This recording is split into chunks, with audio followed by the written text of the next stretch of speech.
Hello one. आज की video में हम इंडियन पॉलिटी के मोस्ट इंपॉर्टेंट क्वेश्चन करेंगे और ये वीडियो इंपॉर्टेंट रहने वाली है एसएससी, एनडीए, सीडीएस और स्टेट लेवल के वेरियस एग्जामिनेशन के लिए। तो चलिए स्टार्ट करते हैं। पहला क्वेश्चन है, who is regarded as the father of the Indian constitution? And the right answer is doctor Bhimrao Ambedkar is known as father of Indian constitution. Next question है, the preamble of the Indian constitution is based on which historic document? हमारा जो preamble है Indian constitution का वो किस document के ऊपर based है?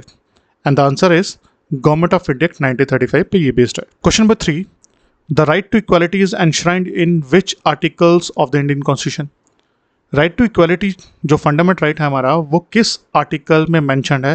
And the right answer is article number 14 से 18 जो है वो बात करता है राइट टू इक्वालिटी की। Question number 4, which fundamental right was removed from the original list by the 44th amendment? कह रहा हमारे पास एक फंडामेंटल राइट था जिसे रिमूव कर दिया गया बाय द 44th अमेंडमेंट। वो कौन सा फंडामेंटल राइट था? देखिए, हमारे पास एक फंडामेंटल राइट था राइट टू प्रॉपर्टी।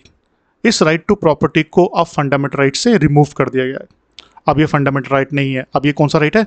अब ये बन गया है लीगल राइट। Legal right. और अब इसे मेंशन किया गया 300A में।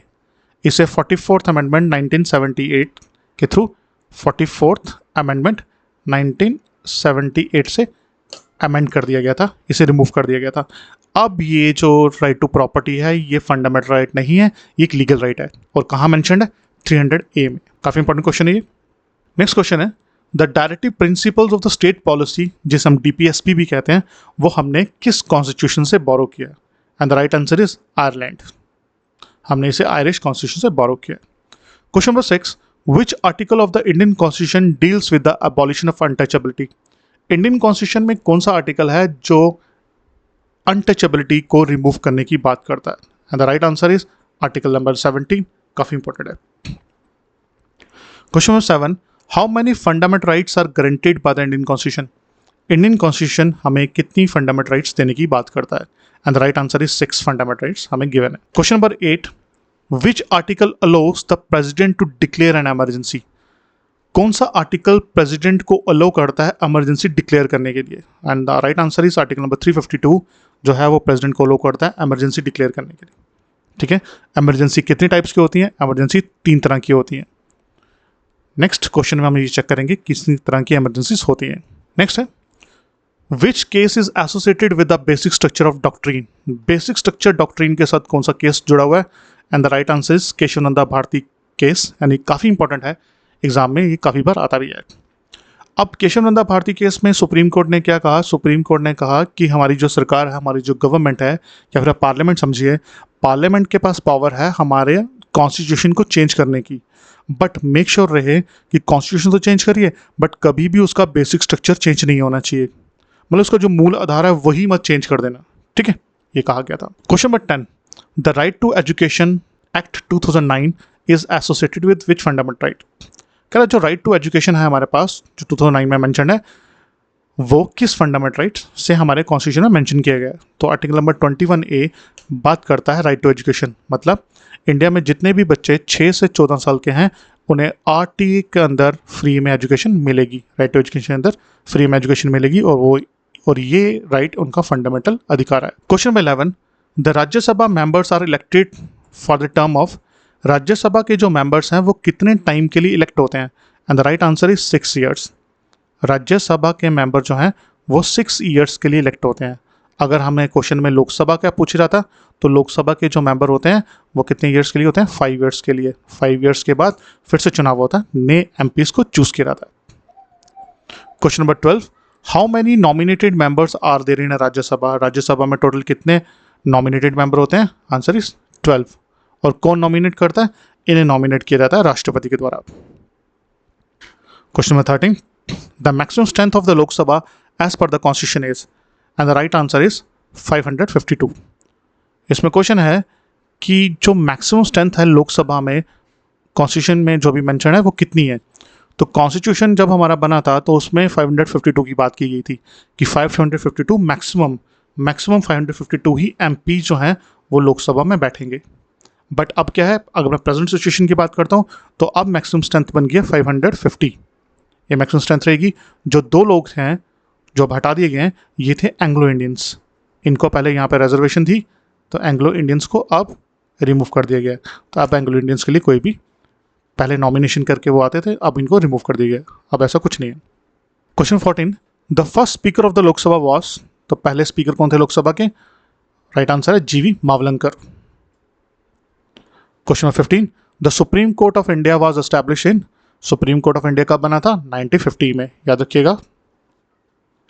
Question number 16, which amendment reduce the voting age from 21 to 18? हमारे देश में पहले वोटिंग एज 21 ईयर्स थी, मतलब जो भी 21 ईयर्स का ओल्ड पर्सन होगा वही वोटिंग करवाएगा, बट इसे रिमूव कर दिया गया था by the 61st amendment. 61st amendment में से रिड्यूस करके 18 कर दिया गया, तो अब 18 ईयर्स जो पर्सन है वो वोटिंग कर सकता है।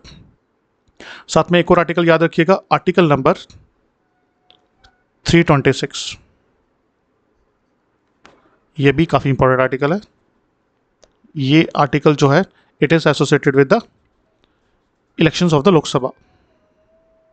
ठीक है, article number 326 is associated with the elections of the Lok Sabha के साथ ये भी है। ये कई बार ये भी क्वेश्चन आता है कि जो हमारे इलेक्शंस होते हैं वो कौन से आर्टिकल से रिलेटेड हैं, तो आर्टिकल नंबर 326, तो यहाँ पे मैंने मेंशन कर दिया 61st अमेंडमेंट 1988 में अमेंडमेंट हुई थी, जिसके थ्रू हमने क्या किया था, वोटिंग एज को रिड्यूस कर दिया। Question number 17, who administered the oath to the president of India? हमारे राष्ट्रपति को शपथ कौन दिलाता है? तो शपथ दिलाते हैं चीफ जस्टिस ऑफ इंडिया, जो सुप्रीम कोर्ट के सबसे बड़े जज हैं, वो राष्ट्रपति को शपथ दिलाते हैं। Question number 18, the highest law officer in state is state. अगर यहाँ पे ये जो स्टेट है, यहाँ पे स्टेट का मतलब क्या है? ये राज्य नहीं है, यह है देश। समटाइम्स हम कंट्री को स्टेट भी कहते हैं। तो यहाँ पे पूछा गया है कि किसी भी कंट्री का सबसे हाईएस्ट लॉ ऑफिसर कौन होता है, तो उसका आंसर रहेगा अटॉर्नी जनरल। अगर क्वेश्चन में लिखा होता स्टेट की बात करती, राज्य की बात करते हैं, तो एडवोकेट जनरल होता। ठीक है, तो आप क्वेश्चन को दोनों तरह से देख सकते हैं। अगर वो पूछता highest law officer in country, मान लेते हैं यहाँ पे highest law officer in country लिखा है, तो आप उसे अटॉर्नी जनरल बोलेंगे। अगर highest law officer in a particular state की बात होती तो एडवोकेट जनरल रहेगा। ये होता क्या है बेसिकली, ये एक वकील होता है, सरकारी वकील, जो सरकार को डिफेंड करता है सुप्रीम कोर्ट या हाई कोर्ट में। ठीक है, the first constitutional amendment act was passed in, पहला कॉन्स्टिट्यूशन अमेंडमेंट एक्ट कब पास हुआ था? 1950s में। Question number 20, the anti defection law was introduced by the which amendment? Anti defection law जो है वो इंट्रोड्यूस किया गया था बाय द 52nd अमेंडमेंट, 1985 में ये लाया गया था। Question 21, the Panchayati Raj system was introduced by which amendment? काफ़ी इंपॉर्टेंट है, पंचायती राज सिस्टम इंट्रोड्यूस किया गया था इंडिया में बाय द 73rd अमेंडमेंट 1992 से। काफ़ी इंपॉर्टेंट क्वेश्चन है ये। Question 22, which constitutional amendment made right to education a fundamental right? किस अमेंडमेंट के थ्रू हमने राइट टू एजुकेशन है वो फंडामेंटल राइट में ऐड किया गया? बाय द 86th अमेंडमेंट के बाद इसे ऐड किया गया। How many types of emergencies are mentioned in the Indian constitution? Indian constitution में कितनी एमरजेंसीज की बात की गई है? काफ़ी इंपॉर्टेंट क्वेश्चन है, तो इसका राइट आंसर है 3। हमारे कॉन्स्टिट्यूशन में 3 एमरजेंसीज की बात की गई है। और कौन एमरजेंसी डिक्लेयर करता है? राष्ट्रपति डिक्लेयर करता है। सबसे पहली एमरजेंसी है national emergency, under article 352। Under article 352 किसकी बात करता है? नेशनल एमरजेंसी की, नेशनल एमरजेंसी की बात की गई है। उसके बाद दूसरी एमरजेंसी है अंडर आर्टिकल 356, ये है, इसे प्रेसिडेंट रूल भी कह सकते हैं या फिर स्टेट एमरजेंसी, स्टेट में लगाई जाएगी। और लास्ट है 360, जो 360 ऐसे कहते हैं फाइनेंशियल एमरजेंसी, फाइनेंशियल एमरजेंसी लगाई जाएगी।